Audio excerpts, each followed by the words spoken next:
This episode of The People of Ryobi is featuring my mate Jason Hodges.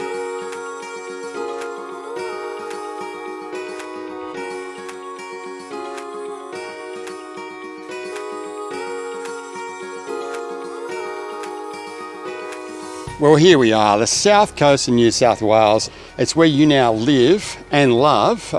What got you here? When I got my P's, the first place I ever drove was Berry. And my parents' best friends lived down the end of this road. Really? And then one day I went, I've got this connection to this place, and bought this little block of land, and nothing else feels like home like this does. When we came down, we literally pitched a tent to start, and it'd be in the middle of summer, it was hot, and I bought a Ryobi fan. Okay. And then I bought a Ryobi light. You know, it's just convenient with the one battery.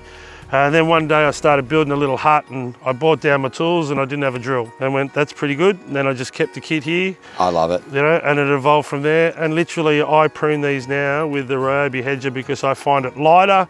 If you're doing this for a few hours a day, Sure. every ounce or every gram is gonna take toll on your body, and I find that the lighter and the easier it is for me. Now I'm using one of the augers to put them in the ground as well. And as far as I'm concerned, the One Plus is amazing, over 120 tools, but the 36 volt system as well. Why would you fill something up with petrol? I mean, they'd run this thing. I mean, they're amazing. I think we should hit Ryobi up because this would be perfect. Plug it in.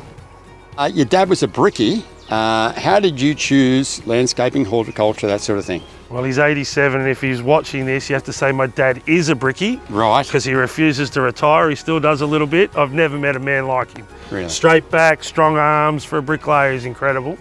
And he was an amazing role model. And youngest of 4 kids. So both my sisters are florists. My brother was a horticulturalist. I loved all of them. I get emotional. Yeah, I love that. And to try and be like them, but I wasn't tough enough to be a brickie. And then my brother was a horticulturalist, but when he finished his trade, he worked on his own, like mowing lawns and hedging and stuff like that, and I didn't want to work alone. Okay. And so bricklaying and horticulture, landscaper, and you got to work in a team environment. I'm dyslexic, and I reckon that's what makes me talk better because I can't put it down in an email, I can't do it in a text message, but I can explain to you how I feel. Yeah. Making things, getting rewarded, seeing these plants grow from nothing to something. Like when I sell them, it's like families going out the door. You know, I don't like selling them to nurseries because I don't know where they end up. Right. I like selling them to landscapers or homeowners because I know that they're in No, they're that going job. to a good home. I Yeah. love that. Strangely enough, you and I have ended up on TV. How did that happen for you? I landscaped a house in Crow's Nest. It was 1999, just before the Olympics.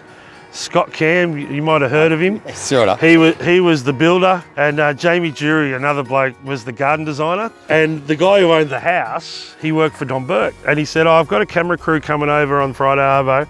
They're just going to film your hands and your feet for the news. And then they just shot us some questions. And I said, Jamie's cute, you know, he'd be good when he grows up. He's only this tall.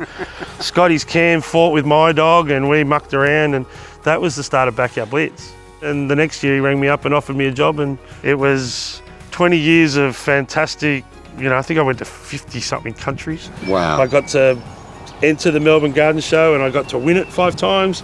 I got to represent Australia and go to the Chelsea Flower Show, and only 9 Australians have done that. I've enjoyed the chat, no doubt about it, but I want you to show me and our friends how to turn a twig into a Buxer spore. Well, it'll take you 5 minutes to show you how to do it and 8 years to grow it. Come on.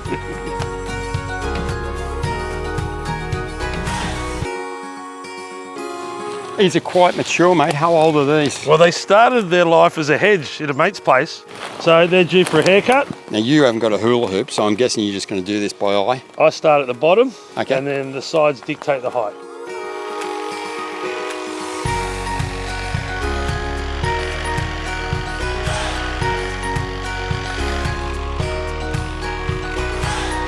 How many Buxer spores do you have on the farm here?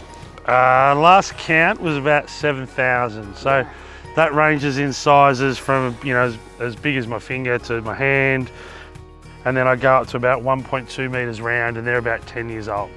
And part of the People of Ryobi series is to inspire people to do what they dream about. This is like the future for me, because I'm not in Sydney every day to do garden design. I don't particularly want to travel. I want time.